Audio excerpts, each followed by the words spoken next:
Hello everyone, this is Japan's Politics Asia and welcome to another chilling session of the conclusions.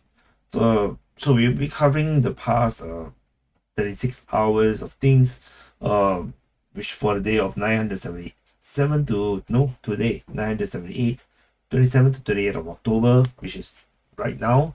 And this mapping is the latest mapping. This all the latest information is over here. And I just want to highlight some of the major actions over in the Ukraine war right now. For those that find situation report or the sit a bit boring, no, yeah, you don't know, like, because you have no taste, but it's okay, we have to cater for everyone. So the biggest action right now is actually over in the Donetsk front. So in case you don't know, this is Donetsk city, and this area here, this is the Donetsk Oblast, which is the 8 right now. So in this area of the Donetsk front, we have some major actions. The Russians have most likely by now captured the Shatarsky, Novoyukhrenka, Bohofyevlenka, and they are going to enter Yelizavetivka, and they are fighting in the region of Katerinivka. They are attacking Donivka, then shelling Espenevka, okay, which is not important there, and fighting based on the latest geolocation. Russian forces is now on the verge of attacking into Yasna Polyana. So this is some crazy actions over here, and it leads to a lot of frontline changes, all around these places. So you can see how much frontline changes there is just by looking at the pink mapping, which I still haven't done the frontline changes report. So which will be later today. So this is the current crazy situation, and what is the significance per se. Firstly, I want to just highlight, I never expected the Russians to go so fast. This is kind of shocking, that the Ukrainians just don't defend at all. So in the past, I've mentioned that both Yevlenka is pretty important because it is a hub, and this hub is now taken by the Russian forces, and then you have another hub around here, which is Novoyukhrenka, which is now also taken by the Russians. And then you have yet another hub around here, which is Shatarsky, and this is going to be taken by the Russians. So, of course, for Shatarsky, most likely this is captured. I think by this point, by the latest geolocation, it looks like it's captured already. Novoyukhrenka is not confirmed yet, but I got a feeling that it's going to be captured very soon. Bohofyevlenka, based on the latest information, it looks like it's gone already. So then, which means that there is actually not much more major targets right in this area here. There's not much major targets. So the next major target for the Russians is going to be Uzbenivka. This is going to be the next major target, and because this is the most vital spot for the Ukrainian lines around here. It leads from Uzbenivka, leads to Kurakove, which is the Ukrainian HQ. It leads south to Bohofyevlenka, which is the one of the hub. It leads all the way down to Shatarsky, which is the other hub, and it's of course over Novoyukhrenka. It also links all the way down to Konstantinivka, which is another hub. So which is already now taken by the Russians, and it also leads down along the river down to Constantinople. So this is one of the most vital hub of this area here. The other, of course, important. So this is Kurakove is super important, and Uzbenivka is super important. This is two super important thing right now, because the others are all taken and are effectively taken by the Russians right now. And we don't even need to talk about all these smaller towns right now, because the action has become just big arrow movement. Just big arrow movement in this way. These are all the big arrow movement. And the Ukrainians seems to struggle to stop. And there's another one moving towards Krakove. So this is the Ukrainian HQ. This is Uzbenivka, and I believe that the HQ is currently probably by now being evacuated. I don't believe that the Ukrainian command is going to stay there, because now it's already targets of airstrikes. I believe the Ukrainians is going to move at least to Constantinople, a bit further away. So this is currently happened. There was a previous attack also that the Russians was pushing Boyeda, and they could potentially also continue to move down all the way to Dani and attack Uspenivka from the other direction. And of course, the Russians could also potentially attack from Maximelinivka towards Dani as well. So this could be done as well, because this will facilitate Russian actions to actually pincer Krakove from the south. And this could also have a double purpose to attack Uspenivka from the north. So the Ukrainian lines in this area here can be just bypassed. Although the Russians are pushing right now, they are pushing this area here at this moment to force the Ukrainians into a big arrow advance, progress, but in the reverse direction. So so this is like a pressing of the toothpaste. So this is the current situation over in the Donetsk front. A really serious situation. The Ukrainians, if you ask me, if they have to defend, because now we do not know where they withdraw to. All the Ukrainian forces have withdrawn.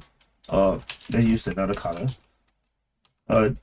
They have withdrawn from all these major settlements, and I believe that based on the current, if you look at this picture right here, I believe that the only sensible place is actually to defend Uspenivka. At least in the south, because in the north is still not so threatened yet, but in the south is in deep trouble. So the Ukrainians have to hold this line, and believe this is the line. The latest rumors is that the Ukrainians have already started to build a new line of defense elsewhere further away, and I will talk about this in a while. So yeah, so this is the current situation. It's like going to some conference or seminar. It's like, can I go to the next slide? Because everybody is like trying to take photo and take notes. So yeah, this current situation here. The rumor right now that I saw was that the Ukrainians have already given up Donetsk. They are now building a line of defense between Pokrovsk and Pavlorad. So the Ukrainian lines, they are currently developing somewhere in the middle between these two places. I believe that it's going to likely be along the border. This is probably, if you ask me, in a more practical sense, prepare for the eventuality that the Ukrainians have to surrender. And if they have to surrender and sign a peace agreement by force, maybe Trump will win the election, and then cut off supplies, force the Europeans to give up helping Ukraine, and Ukraine have to give up the war. Then then if you talk about a possibility that the Ukrainians have to accept a surrender, accept the annexation of a Ukrainian land, then the Ukrainians will want to maximize the amount of land they can actually keep. To keep Donetsk is probably impossible, because the Russians have claimed that they have annexed it, and they are now just simply reclaiming it, because and also of course because of Donetsk People's Republic kind of situation. So the Russians definitely want to push to the Donetsk border, that's for sure, which is why I believe that the Ukrainians is going to build a defense line along the border of Donetsk region and the Dnipro region, as well as further up in the north, which I forgot what region is that. Kharkiv, or that's Kharkiv. Okay, so I believe this is the line.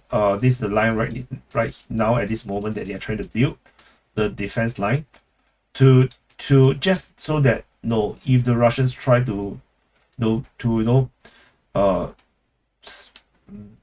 try a fast one, try to scam the Ukrainians, like they signed an agreement there, but they continue to attack.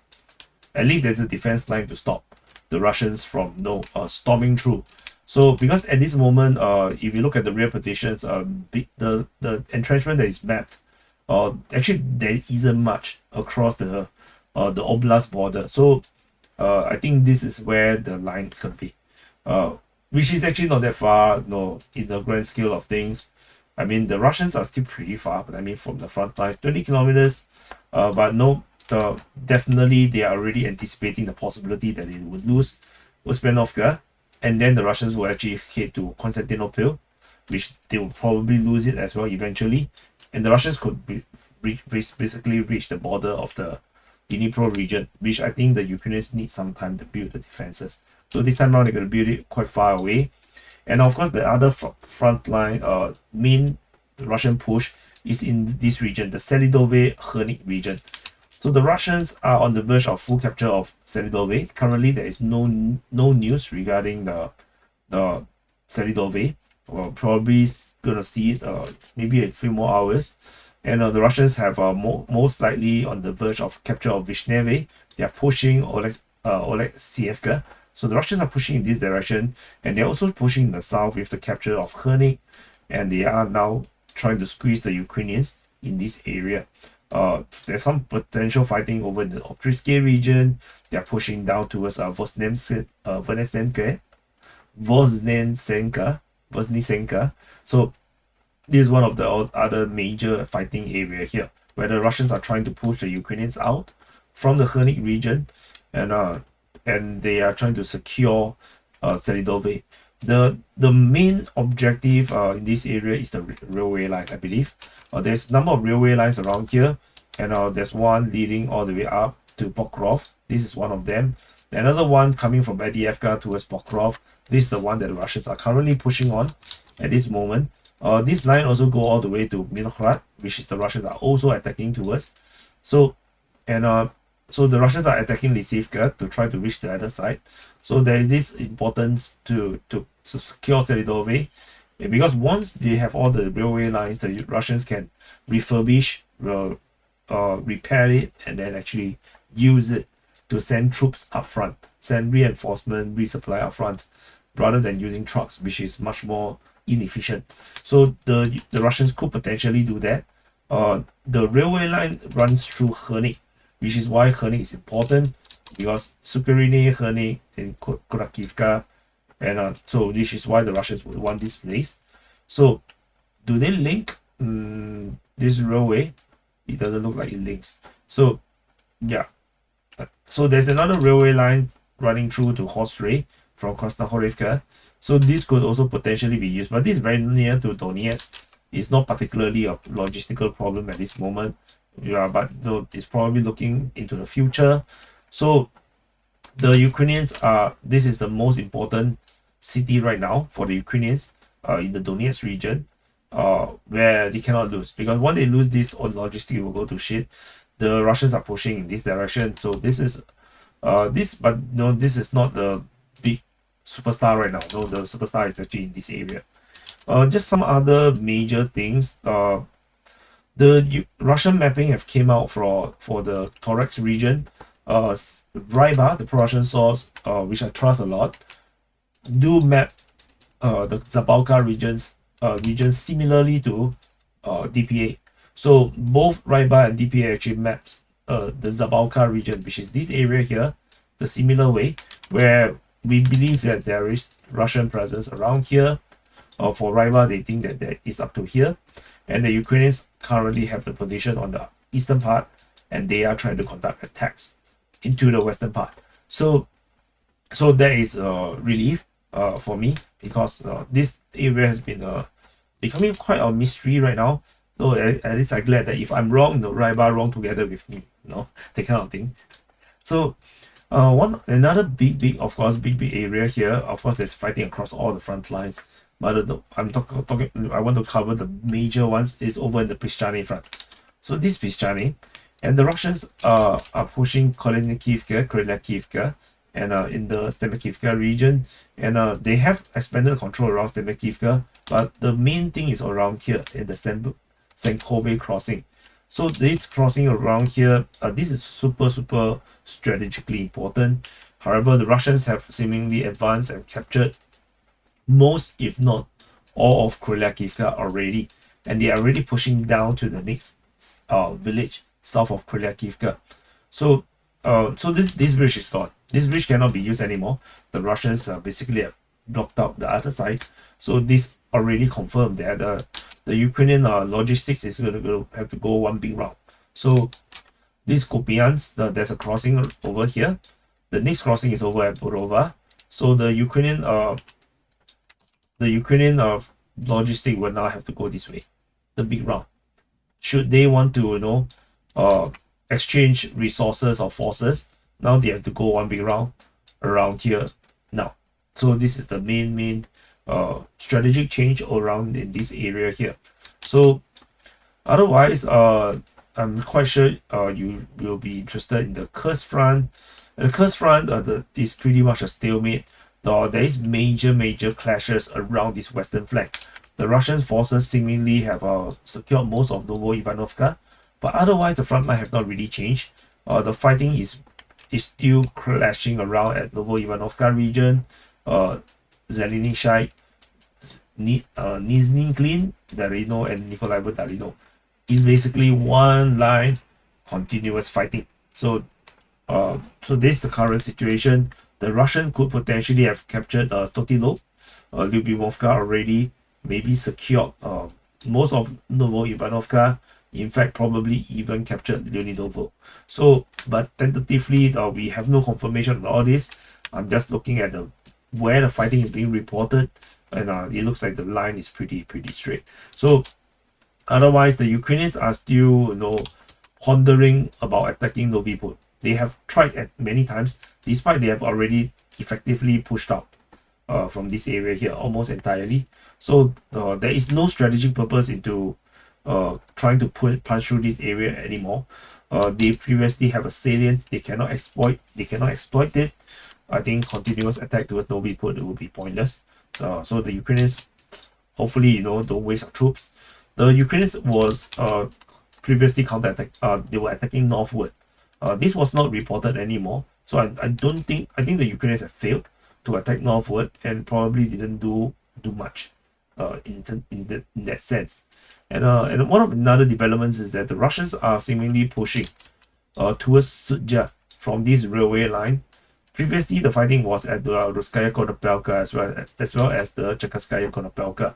Now the latest fighting was being reported on Bodarevka. Oops, I pressed the wrong button. Oops. At Bodarevka over here. So the Russians are now seemingly slowly pushing towards this Sudja. This is Sudja generally. So let's see what the Russians going to do. And a bit more is that the North Korean troops during the DPA Open Mic we have discussed and about the North Korean troops quite a bit, and I feel like as we discussed, I realized that there's a possibility that North Korean troops could indeed be used.